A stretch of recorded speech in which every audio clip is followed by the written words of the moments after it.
Have you been playing Subnautica Below Zero only to think how nice it would be if you could walk around some of these very scenic locations underwater instead of swimming? I mean, in Subnautica, we actually have the custom water level mod that lets you set a custom water level for the entire world, whether you want to bury everything underwater or just have no water anywhere. But that doesn't help, as it's not ported over to Subnautica Below Zero that I've seen yet, and it definitely doesn't help if you're not playing the PC version of the game from either the Steam or Epic Store. So what are players to do who want to be able to walk around the Crystal Caves?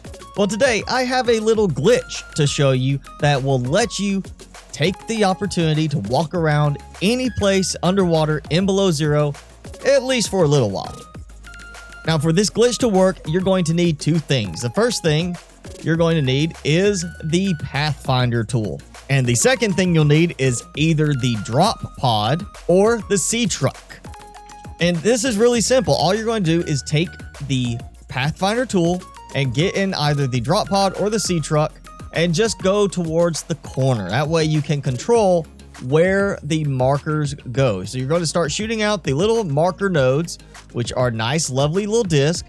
And you can actually jump on these. You can stand on these if you can get high enough.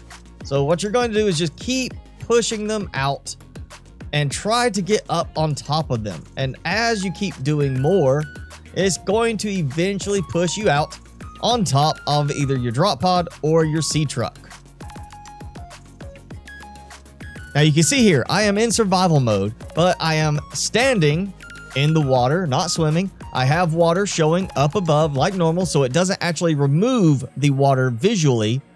But on my heads up display, I have the temperature gauge instead of my O2 gauge.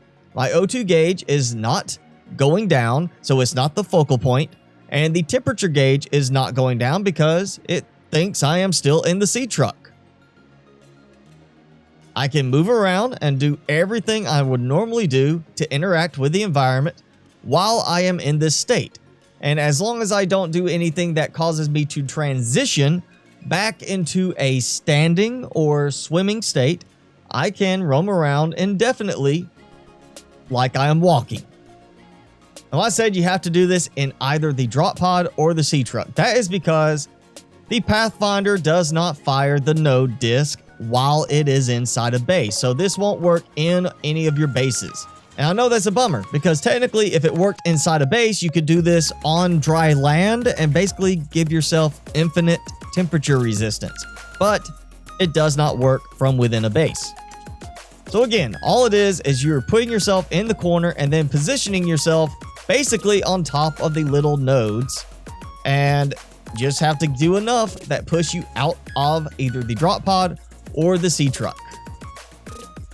Obviously, if you're going to do this somewhere deep down, you definitely want to make sure you can get back to something like your sea truck, because otherwise you're going to need console commands if you go somewhere where you get stuck. And all in all, this is really just about having some fun, because in cases of storyline elements, it's not really going to be helpful if you cannot reach the next area of the story. And just a bonus tip, if you are in a position where you kind of get stuck and you unfortunately forgot to save before doing this, you can also try to use the nodes again to help yourself get back up out of a bad spot. Just remember, these are going to act just like they do when it's in water, so you're going to have to be a little careful about how you aim. So if you like this glitch and you are about to go use it so you can go walk around some interesting places in Below Zero, be sure to hit that thumbs up button and leave a comment below with the first place you want to go use this trick to walk around and explore without having to swim.